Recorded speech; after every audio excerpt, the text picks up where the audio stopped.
There were some very hazardous swimming conditions, strong currents, also waves 5 to 8 feet reported out here tonight. So just very, very hazardous conditions, and it looks like it was just too strong for those teenage boys to swim across to get back to safety. What we have been able to hear from police, they've confirmed that this is a shooting investigation. They said they got the call just shortly after 8 o'clock that inside this car there were 2 people inside the front seats, a 19-year-old female passenger from Muskegon and also a 26-year-old male also from Muskegon. They were inside that car when shots rang out. They will resume looking again tomorrow at 8 o'clock in the morning. Meanwhile, the family's pastor says that they're still holding out hope. However, they're beginning to come to terms with the reality that, in all likelihood, Riley is gone. The sheriff went on to say that this is just a very unfortunate event that happens. He says no officer wants to be involved in a shooting like this. No department wants to be involved in an officer-involved shooting like this. He says it's just a very sad and tragic thing that happened. But in his words, that the officer involved in the shooting had no choice because, again, the suspect was approaching him and threatening him with a very large knife. LA they have demonstrations. New York has demonstrations. Chicago does. Why not Grand Rapids? So these people are very vocal about what happened in the election and their disapproval of the country electing Donald Trump. They were in favor of Hillary Clinton and what she stood for, and they're in great disapproval of what Donald Trump stands for. The latest is right now, Consumers Energy really has their hands full trying to repair the utility pole that was damaged as a result of the crash. I'm going to step out of the way so you can look. The pole on the right is the one that they just planted into the ground. The one on the left was damaged when the suspect's truck plowed into it, breaking it apart.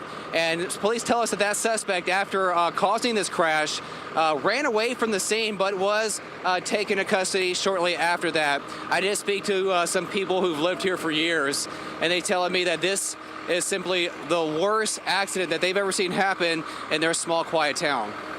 And all of a sudden, bam! Loudest crash. It was a big old boom. That loud sound was the crash of a truck plowing into a car here at the intersection of Heights Ravenna and Main Street around 5 o'clock Tuesday evening. And this truck just blew by my house. I mean, I could feel the power of the truck just woof. I mean, it just exploded past my house. The truck split a large chunk off the utility pole, almost knocking it completely down. People who witnessed the crash say they also saw the suspect running away. Dude ended up jumping out the truck, took off running, almost had him. You almost caught him? Almost caught him. He ended up running to the back. Others went to help the people injured. Seen the people crawling out of the car and went around and seen the other passenger that got ejected. Michigan State Police say one person was airlifted to the hospital. The other 2 were transported by ambulance. Troopers used canines to track the suspect down following the collision and say that they were taken into custody about an hour later. Bad accident right here. They are also outraged that the driver sped away after hitting her. That's cruel. That's wrong. She was 6 years old. An innocent baby little girl out here just ride her bike, living in the neighborhood like every other kid, like she do every other day. And for a minute, somebody just come through and hit her and just keep going. Don't stop and don't check on nobody. You don't do that to nobody. Little Taylor Davis's life cut short Sunday morning after she was hit by a car here on 6th Street near Maplewood Avenue around 11:30. Police say the driver didn't stop. And just leave a kid out there. No, you don't know if she dead or not. No help, nothing. And then just sitting there just laying down in the street, you was just go drive off, speed away, thought you was going to get away. That's really cruel. Police say Taylor was pronounced dead at the hospital about an hour later. Investigators say the male driver was arrested a short time after the accident at the Mona Lake Mobile Home Complex. I'm so happy they caught him because I want him to go downhill. I don't care what they do to him. Taylor's father, Donald Smith, says he's grieving heavily and was just too upset to go on camera.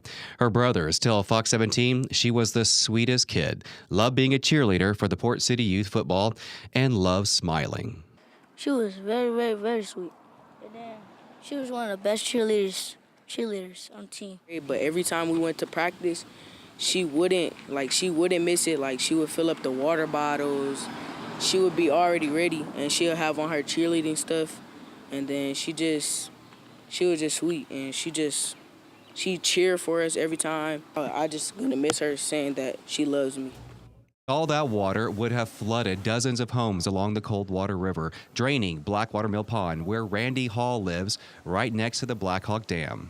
Oh, I knew it was serious. I've lived here long enough to know that that's totally abnormal. Hall was getting ready to go out of town when his wife was walking their dog and saw the water. So I called 911. Probably within an hour of losing that dam, by them acting so quick and getting equipment here and getting on it, they saved the dam. So. That equipment brought out to the dam, including bulldozers hauling in stones and excavators to help place them along the weak spots of the Black Hawk Dam. This dam is 60 feet wide. Water was coming in on the far side of the dam, on that left side.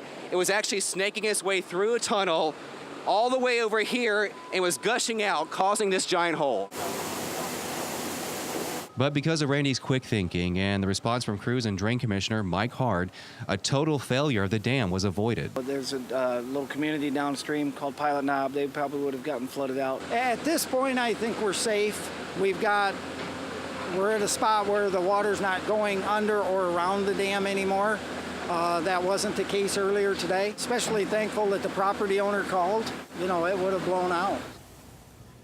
Now, the Drain Commissioner says that they will continue work tomorrow to strengthen up the dam so that there will be no more issues. They also plan on having a complete evaluation of the dam by engineers and the DEQ. Now, the cause of that scare remains under investigation. However, the Drain Commissioner tells us it could possibly have been an animal burrowing under it, but that's something that they're still looking into. Patricia Chirpis suffered a severe spinal cord injury in a car crash in 1973. She needs a wheelchair to help her get around. Her van has a ramp. A ramp that needs to extend 8 feet for her to get in and out of the vehicle. I've had issues with people parking right in the striped lines, which is not a parking spot. That is the overflow for people with a van like mine. Drivers sometimes park on the blue lines next to the handicapped spots, something Patricia says makes her see red. So I went and paid $40 to have a magnetic sign. Can you see how big that sign is on the side of my door? And people still don't see it. She says in the last 3 years, she's been blocked 12 times because someone parked too close. Yeah, it says right on the sign, please allow 8 feet. They're not aware of how you're supposed to park in those handicapped parking spots. Patricia says during a recent trip to the doctor's office, the same thing prevented her from leaving. I had to wait 20 minutes before she came out, and she moved her car, and I didn't say anything to her. Did she say something like she was sorry? She did not. She didn't even acknowledge me. A similar situation at a Walmart parking lot last week. She had plenty of room, but she didn't park on her lines correctly. She came out and I explained to her what happened, you know, why I can't get into my van. And she wasn't very happy with me. She didn't say a word. To try and stop these types of encounters, Patricia has made these flyers to put on cars that park too close. She wants the public to be aware of the rules and simply be courteous to those with disabilities and special needs. Give me that 8 feet, that's all I ask. You know, and I'd like to maintain my independence as long as possible. Cheeseburger, ketchup. Tyler Summers is just 17 years old, but he's already got a seasoned sense for business.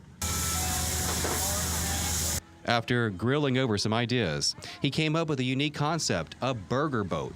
Make it to mustard, you want an onion on it? Yeah. I just was sitting around one day and I was like, why doesn't somebody sell burgers on the water? I've grown up here my whole life, and I was like, you'd kill it out here. He's been flipping the burger idea in his mind for the past year and decided in June to make it a floating reality. He says, hey, Dad, I got an idea. And I'm like, well, what's that? He said, I want to buy a pontoon boat, tear it all apart, and make it look like a tiki hut look, and sell burgers on it. The scent of grilling burgers has been attracting large crowds to the waterfront. The line is already way around the corner. It's been going really well. I think it's one of the most unique things I've seen in a long, long time. Dad and son got permits from the Health Department and Grand Haven City and had their grand opening a few days ago, just in time for Coast Guard Week. This morning for lunch, we actually sold out of burgers. I had to go and get more, and right now it's pretty busy. Yeah, it's a good idea. Yeah, it's a great idea. It's pretty cool. It's been really busy, and that, you know, obviously makes me feel good. Thanks for joining us tonight. I'm Michael Dupre. This is Fox 17 News at 11. Round 1 of the world's largest art competition is now in the books. Otter Creek police have released the name of the suspect in the sword stabbing attack that happened Friday morning. A driver cruising in the passing lane repeatedly slams on the brakes to get cars off his tail. Only this time it causes a major crash and he just drives away. There's a lot of questions surrounding what exactly constitutes a service animal. So today, a Pleasant Dog held a workshop in Grand Rapids to help people understand the facts. The pet store is calling foul play on that one, but I'm glad to see that the person who was putting that bird on layaway, something I've never really heard anything about. I didn't know you could even do that, but he must have really liked the bird a lot. Yeah, well, he was wondering if you're going to bring that up. You know, as a Tiger fan, it's been a rough year for me, but I'm hopeful now that Les Miles is gone. You know, he was a great coach, but I think we need some newer offensive mindset in that game there. Do you think he's gone for good? Because remember, they tried to fire him last year and then he came back. I know the backlash was so severe. They're like, we got to keep the guy.